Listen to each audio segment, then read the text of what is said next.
episode. Today, we're gonna go kayaking up north at some lagoon in Negros. In this trip, we're planning to go to three different places to save in gas and, of course, to make use of my entire day off. Just sit back and enjoy the trip. Hi guys! So we're going to Ayungon by the docks, and then we'll drop by this new resort, Kugun Beach Resort in Bindoy, and then we're gonna try to, if the time will allow, we're gonna try to go to this sunflower farm in Tanay.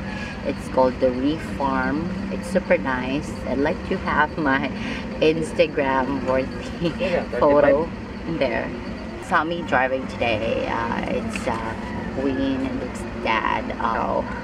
Let's just chill. The good thing about me not driving is I can sleep while traveling. Yeah, sleep while traveling. So Dumaguete to Ayungon by the docks is about 1 hour and 40 minutes.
So we're gonna try the floating balsa. 100 lang siya guys, 100.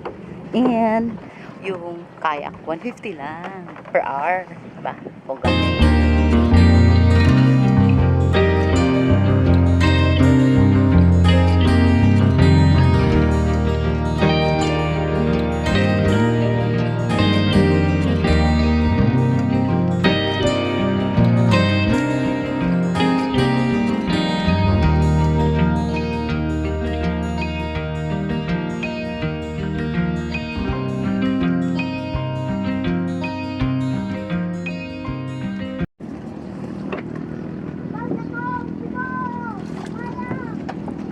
Yay!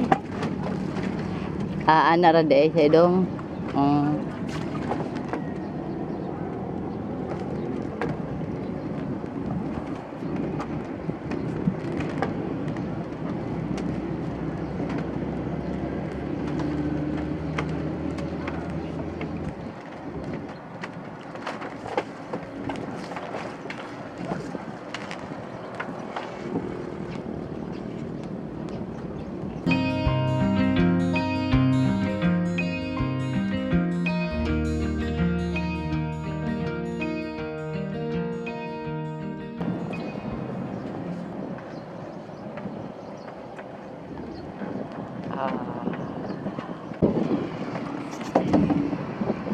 Ako na pod. So we are currently at the docks. Oh my gosh, this quality is so good. And they're over there. Saan ba sila? Titignan. Wait, naka-zoom. Wait. There.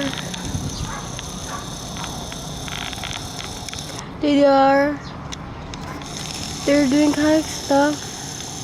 And I'm here. Ako ang tigbantay.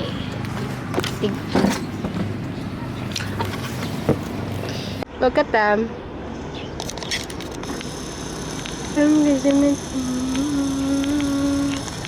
That's a dope over there. Wow, I like the quality so much. And that's Mom.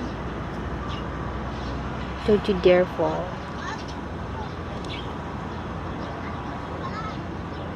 Duck! Duck! Oh, you can't hear me. Oh.